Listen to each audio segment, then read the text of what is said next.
Kırgızstandын келечектеги алдыдагы 100 жылдыкта өсүп өнүүнүн 3 жолу бар. Биринчи жолубуз экстремизм, терроризм жолуна түшсөк, биз Афганистандай, Сириядай мамлекет болобуз.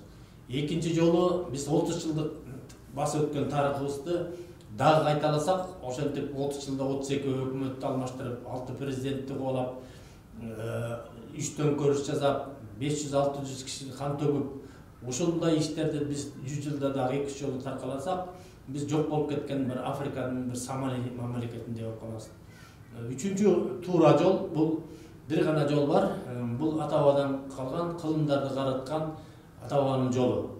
Ушул кылымдарды караткан ата-бабалардын жолуна түшсөк, биз салттуу, нарттуу, ооматтуу, дөөлөттүү, күчтүү кыргыз каганатындай мамлекет болобуз.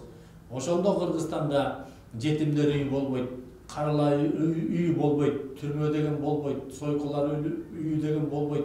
Бизде нарт күчтүү, салт күчтүү болуп ата-бабанын жолуна түшөбүз.